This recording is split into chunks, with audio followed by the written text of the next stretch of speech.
नमस्कार दोस्तों, black book के जनरल अवेयरनेस के इस सेशन में आप सबों का स्वागत है। यार आप लोग चैनल सब्सक्राइब नहीं करते, प्लीज रिक्वेस्ट है चैनल सब्सक्राइब जरूर कर दीजिए ताकि हम और वीडियो बना सके। और आपको black book of general awareness का कंटेंट इस यूट्यूब चैनल पे मिलेगा, एनडीए से संबंधित कंटेंट मिलेगा और एसएससी के जितने भी एग्जाम के नेक्स्ट नोटिफिकेशन है उसके भी लगातार हम लोग कंटेंट लेकर आएंगे। तो चलिए क्वेश्चन पे आते हैं। 68 तक हम लोगों ने कर रखा था, ठीक है। 69 नंबर क्वेश्चन पे आते हैं। शेर खान ने किसे चौसा और कनूज में हराया और उसको मजबूर कर दिया ईरान जाने के लिए?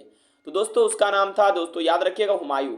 हुमायूं को शेर खान ने चौसा में भी हराया और कनूज में भी हराया और उसको मजबूर कर दिया कहाँ पर? ईरान जाने का, ठीक है। तो याद रखिएगा ऑप्शन में उत्तर क्या होगा दोस्तों, इसका सही उत्तर होगा हुमायूं। हुमायूं को इन्होंने मजबूर कर दिया कि ये क्या करें, यहाँ से फ्ली कर जाए, नहीं तो मार दिया जाएगा, ठीक है। हुमायूं उसका सही उत्तर दोस्तों हो जाएगा। The Gol Gumbad of mausoleum of Mohammed Adil Shah कहाँ पर है, ठीक है। कौन कहाँ का गोल गुम्बद है, किसका? आदिल शाह का, ठीक है। तो ये सही उत्तर होगा दोस्तों इसका बीजापुर। क्या हो जाएगा दोस्तों? बीजापुर अभी कहाँ पर है? कर्नाटका, BIJAPUR, ठीक है। ओके, ये ध्यान में आप रखिएगा। अगला क्वेश्चन है the battle of Plassey was fought on dash between, fought on dash किस डेट को हुआ था, किसके किसके बीच में हुआ था प्लासी का युद्ध? सिराजुद्दौला और लॉर्ड क्लाइव के बीच में, सिराजुद्दौला और लॉर्ड क्लाइव के बीच में हुआ था बेटल ऑफ प्लासी यानी प्लासी का युद्ध। और ये कब हुआ था दोस्तों? ध्यान रखिएगा, जो बेटल ऑफ प्लासी हुआ था ये 23 जून दोस्तों 1757 को हुआ था बेटल ऑफ प्लासी, ध्यान रखिएगा, ठीक है। अगला क्वेश्चन है दोस्तों, याद रखिएगा, अगर ये नहीं याद रहेगा तो 1857 सबको याद रहता है, इससे 100 साल पीछे बेटल ऑफ प्लासी हुआ था, ये ध्यान में आप रखिएगा। Who become the first governor general in 1773, यानी 1773 में पहला गवर्नर जनरल बंगाल का कौन बना? तो दोस्तों इसका सही उत्तर होगा वारेन हेस्टिंग्स। क्या होगा दोस्तों? वारेन हेस्टिंग्स जो है वो जो है 1773 में बना था दोस्तों बंगाल का फर्स्ट गवर्नर जनरल। और इसको दोस्तों कितना बार पूछा गया है? इसको पूछा गया है दोस्तों 7 बार, ठीक है। सत्यशोधक समाज का स्थापना किसने किया? तो उसका सही उत्तर होगा ज्योतिबा फूले ने। ये जो है दोस्तों गरीब लोग और जो निम्न वर्ग के लोग थे उस समय, उनके ये मसीहा थे, ठीक है। उनके लिए इन्होंने बहुत बड़ा योगदान दिया था। तो ज्योतिबा फूले बहुत ज़्यादा पॉपुलर है। आप एक बार सत्यशोधक समाज के बारे में जरूर पढ़ लीजिएगा कि क्या इसका योगदान है, ज्योतिबा फूले, ठीक है, याद रहेगा। और दोस्तों आर्य समाज और ब्रह्म समाज की स्थापना किसने की? आप हमें कॉमेंट में जरूर बताइएगा, ठीक है। अगस्त 1858 में ब्रिटिश पार्लियामेंट ने एक एक्ट को पास किया। क्या किया? पास किया एक एक्ट को, ठीक है। और उसने जो क्या किया, कंपनी के हाथ से अपने हाथों में मतलब पूरा सिस्टम, भारत का जो भी रूलिंग पावर है वो ले लिया। ये मतलब इस एक्ट को क्या कहते हैं दोस्तों? इस एक्ट को हम लोग बोलते हैं गवर्नमेंट ऑफ इंडिया एक्ट 1858, याद रहेगा, ठीक है। तो गवर्नमेंट ऑफ इंडिया एक्ट 1858 किससे संबंधित है? तो वही दोस्तों जो ब्रिटिश जो यहाँ पर कंपनी का जो रूल था उसको ट्रांसफर करके जो है मोनार्क के रूल में दे दिया गया, हाथों में दे दिया गया, ठीक है। Okay, next question. अगला क्वेश्चन है the latitude of main land of India extend between, यानी भारत का जो मेन लैंड है उसका लेटीट्यूड कितने कितने बीच में? ध्यान रखिएगा, भारत का जो मेन लैंड का लेटीट्यूड है वो दोस्तों 8 डिग्री 4 मिनट नॉर्थ से आपका दोस्तों 37 डिग्री 6 मिनट नॉर्थ की तरफ है, 37 डिग्री 6 मिनट नॉर्थ, ठीक है। हम लोग क्योंकि नर्दर्न हेमिस्फीयर में हम लोग आते हैं, अगर ये पूरा वर्ल्ड है तो हम लोग नर्दर्न हेमिस्फीयर में आते हैं। किस में आते हैं? नर्दर्न हेमिस्फीयर में। और दोस्तों मतलब ये जो डिस्टेंस होता है, यानी कि आप यूं कह दीजिए कि इस पॉइंट से लेकर इस पॉइंट तक का बीच का जो डिस्टेंस होगा वो दोस्तों उसी को हम लोग क्या करते हैं, मेनली इंडिया कहाँ से कहाँ तक लाई करता है, ठीक है। लेटीट्यूड यही हुआ इंडिया का, ठीक है।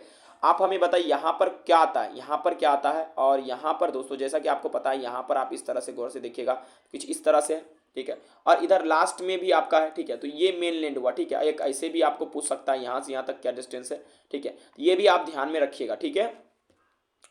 चलिए अब अगला क्वेश्चन है name the straight separate India and it's neighbours Sri Lanka, Bharat और इसके पड़ोसी देश श्रीलंका को कौन सा स्ट्रेट जो है उसको, स्ट्रेट यहाँ स्पेलिंग गलत लिखा, STRAT, स्ट्रेट दोस्तों, ठीक है। मतलब जल संधि अलग करता है, तो दोस्तों उसका नाम है याद रखिएगा, उसका नाम दोस्तों पाक स्ट्रेट। पाक स्ट्रेट क्या करता है? भारत और श्रीलंका को अलग करता है, ठीक है, याद रखिएगा। जैसे अगर पूरा ये भारत है तो यहाँ पर आपका पाक स्टेट होगा, तब जाके क्या होगा? श्रीलंका होगा, याद रखिएगा बात को, ठीक है। Okay, the longest river of peninsular India, ठीक है। पेनिसुलर इंडिया यानी ये आपका जो पेनिसुलर इंडिया है पूरा, आप ये गौर से देखिए, ये पेनिसुलर इंडिया है और इसकी सबसे लंबी नदी कौन सी है? तो सबसे लॉन्गेस्ट, तो उसका नाम है दोस्तों याद रखिएगा, उसका नाम है गोदावरी। क्या नाम है? गोदावरी, ठीक है। गोदावरी को एक नाम और दिया जाता है, ठीक है दोस्तों। बताइए दक्षिण गंगा किसे कहते हैं, ठीक है। द लार्जेस्ट मेंसरी डैम, ठीक है, नागा अर्जुन सागर डैम, ठीक है, किस नदी पे बनाया गया? ध्यान रखिएगा, नाग और अर्जुन के बीच में, नागा अर्जुन को कृष्ण भगवान से बहुत दोस्ती है, तो याद रखिएगा कृष्णा रिवर पे, ठीक है। Okay. In which layer of earth's atmosphere is the ozone layer form which observes harmful ultraviolet radiation from the sun? तो दोस्तों उसका नाम है स्ट्रेटोस्फेयर। क्या नाम है? स्ट्रेटोस्फेयर में दोस्तों ओजोन पाया जाता है, और इसमें हेलीकॉप्टर गर्दा उड़ाएगा, कभी उड़ा कर देखना, ठीक है। तो हेलीकॉप्टर उड़ाने के लिए भी ये सही है, ठीक है। The government of India act 1935 was based on, जो गवर्नमेंट ऑफ इंडिया एक्ट किस पे आधारित था? दोस्तों याद रखिएगा, जो गवर्नमेंट ऑफ इंडिया एक्ट 1935 था वो साइमन कमीशन पे आधारित था, जिसमें एक प्रमुख व्यक्ति का मृत्यु हो गया, इसी के वजह से उनका नाम आप बता सकते हैं कमेंट में, ठीक है। चलिए अगला क्वेश्चन है, नेक्स्ट 81 नंबर क्वेश्चन, ठीक है, वो है which word was inserted in the preamble by 42 amendment 1976, ठीक है। दोस्तों 42वां संशोधन 1976 में कौन सा वर्ड को इंसर्ट किया गया था? याद रखिएगा दोस्तों, 42वां संशोधन 1976 में 3 वर्ड को इंक्लूड किया गया था। वो था SSI, मतलब SSI का मतलब सोशलिस्ट, सेकुलर और दोस्तों इंटीग्रिटी, ये 3 शब्दों को इंक्लूड किया गया था। आप हमें बता सकते हैं इस समय किसका सरकार था, कौन इस समय रूलिंग में थे, ठीक है। आर्टिकल 82 नंबर, आर्टिकल 12 से लेकर 35 तक भारत के संविधान में फंडामेंटल राइट है, ठीक है। ओके, वो फंडामेंटल आर्टिकल 12 से 35 of Indian constitution mainly deals with the fundamental rights given in, ठीक है। मतलब ये पूछा जा रहा है किस भाग में है, ठीक है। तो किस भाग में दोस्तों ध्यान रखिएगा, ये पार्ट 3 ऑफ इंडियन कॉन्स्टिट्यूशन में हमारा मौलिक अधिकार है, ध्यान रखिएगा इस बात को, ठीक है। कौन से पार्ट में कौन सा मतलब आर्टिकल है वो जरूर याद रखिएगा, ठीक है।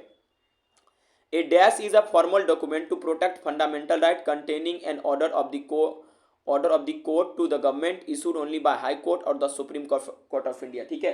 दोस्तों ध्यान रखिएगा, ये रीट होता है, ठीक है। रीट क्या होता है? इसमें क्या होता है दोस्तों, एक तरह का ये फंडामेंटल राइट होता है, जिसको क्या कंटेन करता है? ऑर्डर, मतलब कंटेनिंग द कोर्ट होना चाहिए यहाँ पर। A dash is a formal document to protect fundamental right and containing दोस्तों उसके बाद मुझे लगता है, हाँ, containing an order of the court, यहाँ पर आपको कोर्ट करना है, ठीक है, ऑर्डर ऑफ द कोर्ट, ठीक है, to the government issued only by the high court और the supreme court of India. तो दोस्तों वो रीट है, रीट पर दोस्तों कंट्रोल होता है किसका? सुप्रीम कोर्ट और हाई कोर्ट का। गवर्नमेंट इसमें कुछ मतलब ज़्यादा इसमें छेड़छाड़ नहीं कर सकती, ठीक है। आपको पता है 4 रीट होता है, which is also known as first chief law officer of Government of India, ठीक है।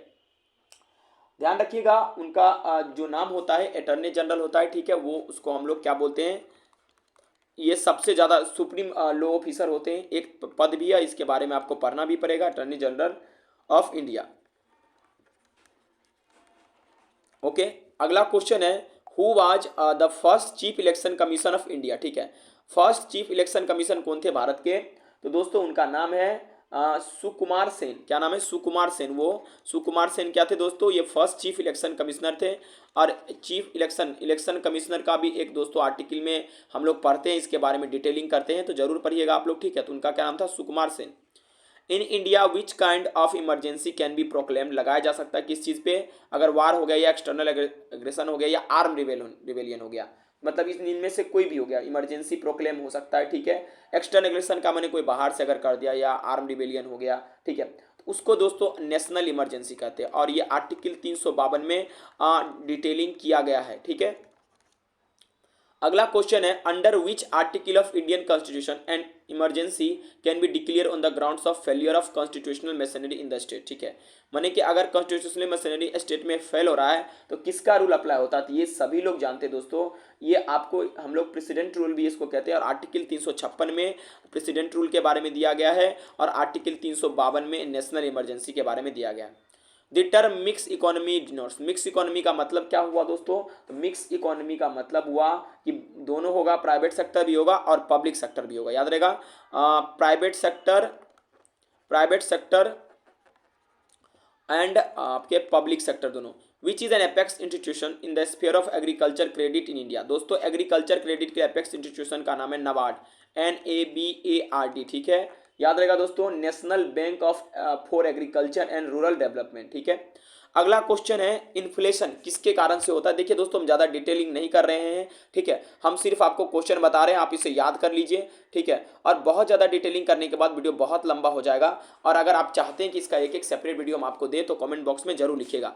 इन्फ्लेशन किसके वजह से होता है दोस्तों, इन्फ्लेशन क्या वजह होता है दोस्तों, क्या होता है कि अगर हम मनी सप्लाई को बहुत ज़्यादा बढ़ा देते हैं ना, ठीक है, और प्रोडक्शन को कम कर देते हैं, अगर प्रोडक्शन में अगर मनी सप्लाई ज़्यादा हो गया, प्रोडक्शन अगर डिक्रीज हो गया, तब जाके दोस्तों मुद्रास्फीति आता है, इन्फ्लेशन आ जाता है। ठीक है, समझ में आ रहा बात, ये बात ध्यान रखिएगा दोस्तों। ठीक है, what principle law explain the working of hydraulic brakes in automobiles. ठीक है, याद रखिएगा हाइड्रोलिक ब्रेक किसके नियम पे काम करता है, तो दोस्तों वो पास्कल्स का नियम, पास्कल साहब एक पर्सन थे जिन्होंने नियम दिया था पास्कल्स लो। ठीक है, और ये प्रेशर से भी संबंधित काफ़ी नियम दिए थे, प्रेशर बराबर फोर्स बाय एरिया होता है। ठीक है, अगर दोस्तों ध्यान रखिएगा, अगर हम एरिया बहुत बढ़ा देंगे तो प्रेशर कम लगेगा, एरिया कम कर देंगे तो प्रेशर ज़्यादा लगेगा। ठीक है, name the process of production of energy in the sun. Sun में किस मतलब प्रोसेस के द्वारा एनर्जी को प्रोडक्शन किया जाता है, तो ध्यान रखिएगा, एक होता है नाभिकीय संलयन, एक होता है नाभिकीय विखंडन, और इंग्लिश में कहते हैं भाई साहब न्यूक्लियर फ्यूजन। न्यूक्लियर फ्यूजन के द्वारा क्या किया जाता है दोस्तों, सन का एनर्जी प्रोड्यूस होता है। ठीक है, याद रहेगा। Iron is prevented from rusting by coating with zinc, this process is called galvanisation. आगे बताए थे, गैल्वेनीकरण एक ऐसा प्रोसेस होता है जिससे हम लोग आयरन को रस्ट होने से बचा सकते हैं, उस पर जिंक का कोटिंग करके, जिंक चढ़ाकर। ठीक है, तो इस प्रोसेस को क्या बोलते हैं दोस्तों, गैल्वेनाइजेशन, गैल्वेनाइजेशन। ठीक है, GALVANISOTN। ठीक है, the acid use in the lead storage cell traditionally battery is, कौन सा एसिड का यूज किया जाता है, तो दोस्तों इसका सही उत्तर होगा सल्फ्यूरिक एसिड। सल्फ्यूरिक एसिड को हम लोग ट्रेडिशनली जो बैटरी होता है स्टोरेज सेल में, उसमें हम लोग करते हैं। ठीक है, क्या होगा दोस्तों, फ्यूरिक एसिड। ठीक है, याद रहेगा। ओके, नेक्स्ट आगे बढ़ते हैं, आज हम आपको बहुत सारा क्वेश्चन करा देंगे। What is the principal ore of aluminium, aluminium का मेन ऑर कौन सा है। ठीक है, तो एल्यूमिनियम का दोस्तों मेन ऑर आपका है बॉक्साइट। याद रखिए, आयरन का बताइए कौन कौन सा और है। ठीक है, the inert gas which is substituted for nitrogen in the air used by deep sea diverse होगा, या ड्राइवर्स नहीं, deep sea diverse for the breathing, मतलब ब्रीथिंग के लिए कौन सा इनर्ट गैस को यूज किया जाता है, जो अंदर डीप सी डाइवर्स होते हैं वो लोग किसका यूज करते हैं, तो दोस्तों याद रखिएगा उसका नाम है हीलियम। ठीक है, सी ड्राइवर्स नहीं होगा, या सी डाइवर्स होगा, DR काट दीजिए। ठीक है, उस गैस का नाम है हीलियम। हीलियम का प्रयोग वो लोग करते हैं, ठीक है, डीप सी डाइविंग करने के लिए। ठीक है, green house effect global warming is caused bye. ठीक है दोस्तों, ग्रीन हाउस इफेक्ट जो है दोस्तों किसके कारण से होता है, या ग्लोबल वार्मिंग। ठीक है, तो ये दोस्तों CO2 कार्बन डाइऑक्साइड इसके लिए रिस्पॉन्सिबल होता है, और गैस हमें बताइए कौन कौन सा गैस रिस्पॉन्सिबल होता है। ठीक है, नेक्स्ट क्वेश्चन है, the gas involve in Bhopal incident was, Bhopal कांड में कौन सा गैस इन्वॉल्व था, तो उसका नाम था मिथाइल आइसोसाइनाइड। मिथाइल आइसोसाइनाइड दोस्तों इसमें इन्वॉल्व था। ठीक है, याद रहेगा।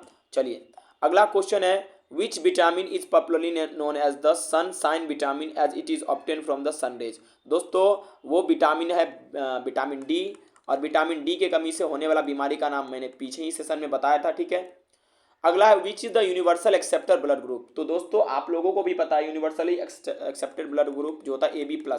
ठीक है, और ये 7 बार पूछा गया। ठीक है, identify the part of the brain that controls the maintenance of postures balance and equilibrium. तो वो सेरेबेलम होगा दोस्तों। सेरेबेलम क्या करता है, वो हम लोगों का पोस्चर को मेंटेनेंस करके रहता है, इक्विलिब्रियम में रख के रखता है। ठीक है, तो वो दोस्तों क्या होगा आपका CEREBELLUM। ठीक है, एक एडल्ट ह्यूमन बॉडी में 206 हड्डी होता है, बताइए एक छोटा सा किड में, बच्चा में कितना हड्डी होता है। ठीक है, okay, thank you very much for watching this video. दोस्तों इसमें हम लोगों ने 100 क्वेश्चन करा आज, मतलब लगभग 30 से 40 के आसपास क्वेश्चन हुआ। अगले दिन 50 से 60 के आसपास हम कवर करेंगे, सारा बहुत कम समय में कवर कर देंगे। ठीक है, थैंक यू।